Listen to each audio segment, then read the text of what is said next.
This is a brief tutorial for coding in DataView. First, you'll want to have DataView installed as well as a media player. I use VLC because my computer's default media player is incompatible with DataView. When beginning coding, you'll want to ensure you have the correct file, so you'll need to click on the file to bring it into DataView. You can do that by clicking the Add Data button here. You'll navigate to the episode that you're coding. For this example, I'll be coding All Hail King Julian Season 1, Episode 2, found here. You'll also want to make sure the video type matches the media player. Since I'm using VLC, I'll need to select that from this drop-down menu. If you're ever having issues getting a video to play, chances are you'll need to choose the correct setting here. We'll open this video. And now we'll see all of our windows pop up. Don't be startled if the video starts playing on its own. Sometimes the software does that, but you can pause it here. Anytime you're coding in DataView, you should have a total of 3 windows. You can rearrange them in any way you like, so I'll show you my preferred setup. First, I resize my video window. You'll want this to be large enough to see all the characters and details well, but it shouldn't take up your full screen. I like to put my video window in the upper left-hand corner, here. Next, I'll put my time series window here. I like to have this next to the video. That's because it reminds me what the number commands do, just in case I forget. And finally, I'll have my coding window down below. I like to have this window take up the bottom half of my screen so that I can see more columns that way. A big part of video coding is finding what works for you. So feel free to rearrange these videos according to your preference. The important thing is you can see all the windows without them overlapping. Okay, I've restarted this video from the beginning. Let's take a look at the top half of our screen without doing any coding yet. See how when we press play, this thin vertical red line moves? This shows how far into the episode we've watched. This really isn't precise. So unless you're trying to start the video over, I'd recommend not moving this measure too much. Let's talk about what commands we have. Using the right-hand side keypad, the number pad on your computer, or a USB plug-in, we can access a number of commands. First, let's start with the most intuitive: play, pause, and stop. Play on the number 8 key does exactly what you think it does. It causes the video to play. Pause on the number 2 key toggles the video to play or pause. Once the video has been paused, you can press pause again to pick up where you left off. Stop on the number 5 key stops the video, just like you'd expect. Let's talk about the difference between the jog and shuttle buttons. The left and right jog buttons move the frame back or forwards by small increments. This is the most precise way to find out when a behavior or characteristic began or ended. You'll probably find it helpful to pause first, then jog left or right to find the exact timestamp. The shuttle buttons are like a rewind and fast forward button. You can increase the rate at which the video moves by tapping those buttons repeatedly. Okay. Let's try to dive into some coding. I'm going to start the video from the beginning, and you'll watch as I start. Let's practice doing some actual coding. Before we jump in, I want to explain a few more useful keys on your right-hand side keypad. The number 7 and number 9 keys set onset and offset respectively. Onset is the time that a behavior or occurrence begins. Offset, intuitively, is the time that that behavior or occurrence ends. When we're coding for things, we'll want these numbers to be as precise as possible, so we can use the 7 and 9 key to set those numbers automatically. The Enter key can create a new cell in the column. Alternatively, you can also click, although I find using the Enter key to be faster. The 0 key is probably your most useful key on your keypad. The 0 key starts a new cell while also setting the previous cell's offset. You'll understand what that means a bit more as we go along in this tutorial. I'm going to go ahead and press 0 now. Now I have a new cell here. Because this is the start of the episode, we're going to have all zeros. This episode also starts on a wide panoramic shot, and there are no character bodies that are currently visible. So I'm going to use my top number keys on my keyboard to put 0 here. The 0 represents the absence of what we're coding for.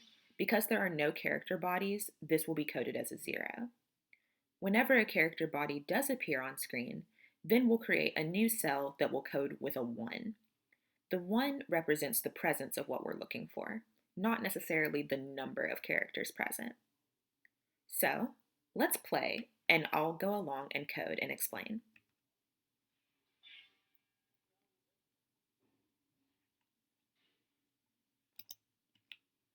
Let's pause for a moment. I've done 2 things. First of all, I've paused the video so that I can explain. Second of all, I've used the 0 key to create a new cell and set the previous cell's offset. Do you see how these numbers were automatically filled in? That's why the 0 key is great, so that you don't have to type these numbers in yourself. Now you can see here we have a main character whose body is visible on screen. That's what we're coding for now. So I'm going to put a 1 using the top number keys. The 1 indicates that we now have a body present on screen. We're going to continue to stay in this cell until that changes, so until a character's body is not visible on screen. As I'm sure you can imagine, because this is a children's show, usually character bodies are on screen, so this cell might be here for a while. Let's go ahead and press play again, and we'll see what happens.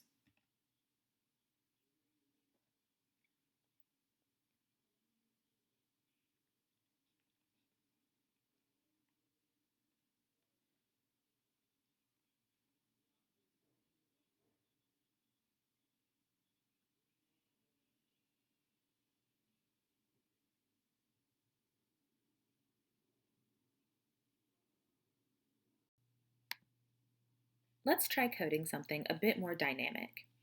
You'll see here that I have the number of characters column highlighted. We'll be coding number of characters. The full definition for number of characters, as well as everything else you'll be coding, is in the coding manual, but I'll highlight a few things here. Number of characters refers to the number of characters that are currently on the screen. Because we're going to start on that wide panoramic shot again, I can go ahead and press 0, and I know that the first code will be 0 because there are no visible characters. Something else important to note is that for number of characters, we'll be coding the literal number of characters present, not only zeros and ones for the absence or presence of characters. So if there are 5 characters on screen, our code here will be 5. One other important thing to note is that for large crowds or nondescript characters that sort of function as a unit, those will only count as 1 character. You'll see that in this opening scene. Okay, let's play and we'll see how the coding goes.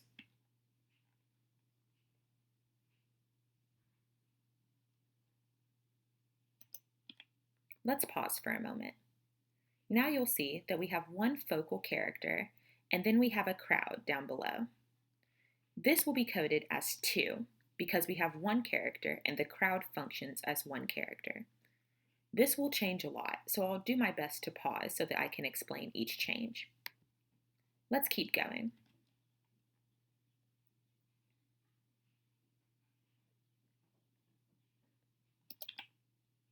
Now, we only have 1 character on screen, so we'll drop down our code to 1.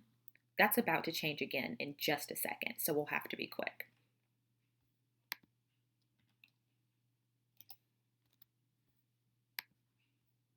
Did you see how now there were 2 characters on screen?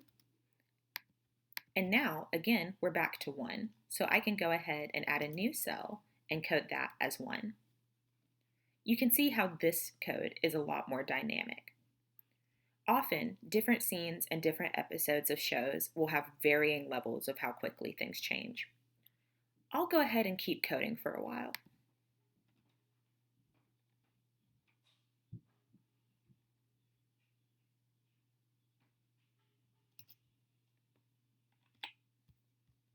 So there, we had 2 focal characters in the crowd, so that will count as 3. And now we're moving to a new shot where we have one focal character. So I'll use that as one focal character plus the crowd, so that will count as 2. If you ever accidentally add a cell, like I've done here, you can always come up to the top under Data View, Spreadsheet, and then delete that cell. So I'll come back to this one. Okay, I'll keep coding.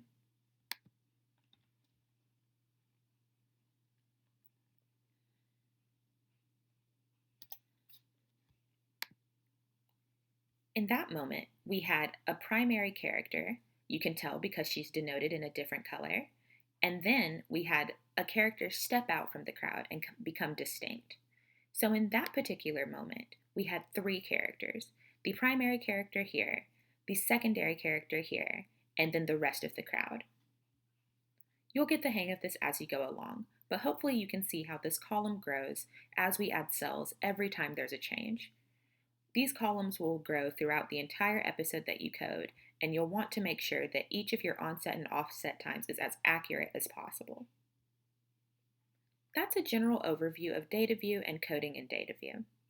Of course, if you ever have any questions, always refer to the coding manual for complete definitions and explanations.